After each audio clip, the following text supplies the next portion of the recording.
Izay ny amin'ny fandriamava kosa eo amin'ny vaovaon'ny toe-karena hiavaka tanteraka ny andiany fa 7-20 amin'ilay hetsika salon international de l'habitat izay ho tanterahina eny amin'ny zone Forelo Expo Tanjombato manomboka ny 7-20 hatramin'ny 12 ny volana oktobra ho avy izao.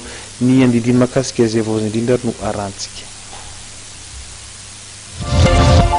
Marika iraisam-pirenena mihoatra ny 100 no hita mandritra ny hetsika salon international de l'habitat.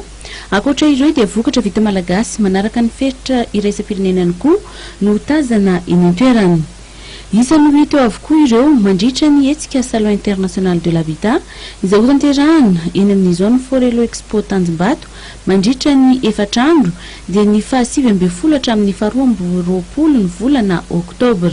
Le mampiavaka azy par rapport alle tamin'ny taona le ezaka natao le mandrara rehetrarehetra nandraranjara amin'ity mbola avy eny koa tamin'ny volana jona dia efa complet io salon misy dikany zany.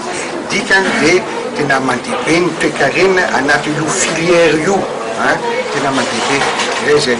Dia ina koa mampiavaka azy le approche marque zao afaka milaza aminareo mihoatra ny 100 ny marque internationale miseho amin'io salon 19e édition io. Dia dikan'izany rehefa tongoa ny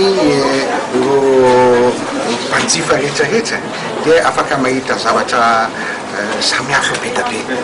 Manoloana ny zava-misy amin'izao fotoana izao eo amin'ny fisian'ny varanaretina peste dia isy ny fepetra raisin'ny mpikarakara.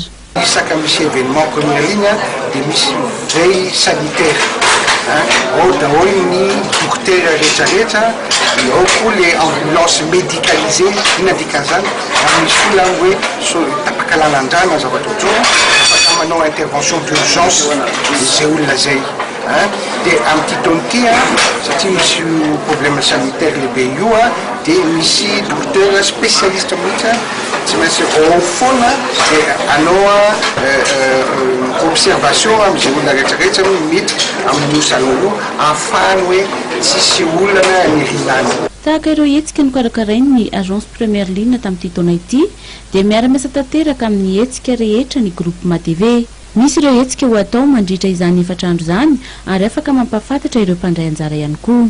Misy émission mivantana zany ohatrany hoe iainantsika bebe tokoa zany amin'ny salon amin'io fotoana io somary misy animation directe zany na ho an'ny ankizy resaka mahandro resaka ny émission hitanao amin'ny fahitalavitra io dia ho izanay atolotra eo amin'ny stand avokoa dia manasantsika rehetrarehetra ho alantsika ny salon.